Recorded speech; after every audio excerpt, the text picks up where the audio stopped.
first time Roseanne Barr had done something like that, maybe you blame the Ambien or whatever you do. But with Samantha Bee, she did this. She apologized. I think if it becomes a pattern with her, like it became a pattern with Roseanne Barr, her career should be in jeopardy. But I'd like to see fewer people losing their jobs and positions. But Roseanne Barr, even herself, could not defend what she said under any circumstances, and it was part of a pattern. I think she did have to go. It's true. I was talking to Lawrence Tribe, professor of Harvard Law School, a little while ago, and he drew a line between the pardon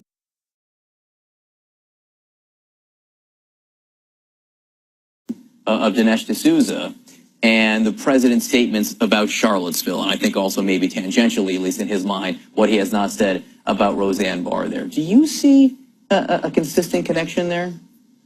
Listen, trying to find consistent connections with Donald Trump is very, very difficult. Look, I am glad that the president realizes he has a pardon power. I'm glad that Kim Kardashian wants him to use that pardon power for Miss Alice and other people who will never get out of prison for nonviolent drug offenses. I don't think anybody in America thinks that makes any sense. I'm baffled by some of his choices so far, but I hold out hope that the president might use that pardon power well. What I will say, though, is that, listen, we're in a situation now in the country where Samantha Bee shouldn't say this, others can. We do get worked up about the words and the symbols and sometimes forget the substance. And there are some substantive things happening in this country, including 5,000 people dying in Puerto Rico.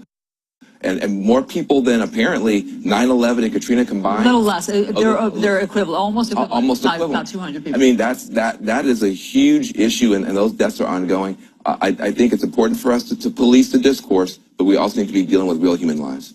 And great to talk to you. Thank you very much. And tune in tomorrow night. Van's guests are Jim Parsons and Candace Owens. That is the Van Jones Show, 7 o'clock Eastern. All right, we're following a lot of news, so let's get to it.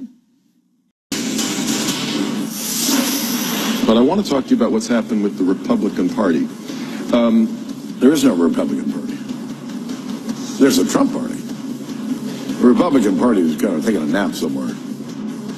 That is the former Republican Speaker of the House, John Boehner, next to a Bloody Mary, addressing a crowd at a policy conference in Michigan, offering that blunt assessment of the Republican Party, suggesting it's in the middle of a nap right now. So let's discuss with a couple of long-time Republicans, CNN political commentators Scott Jennings and Anna Navarro. What I really want to talk about is the Bloody Mary, and we can all agree that John Boehner is living his best life right now. But Anna, this concept, as he puts it, that there is no Republican Party, it's a Trump party, Republicans are taking a nap.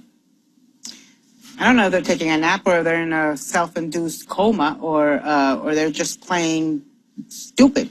But look, I think there's a point to what John Boehner's saying. I think a lot of us right now feel that the traditional Republican Party, the values that we grew up with, what we thought the Republican Party embraced in every aspect, from family values to foreign policy to trade policy, tariffs. I mean, every type of aspect, we have seen a hostile takeover by Trump, who wasn't even a Republican. He was a Democrat. He was an independent. And now he's, pretending to be a Republican. And, there's also this thing, this bloodletting that goes on in the Republican Party right now, or the Trump Party, or whatever you want to call it, which is you're either with Trump or you're not deemed to be a Republican. Get out of our party, because if you're not with Trump, who wasn't a Republican until yesterday, you're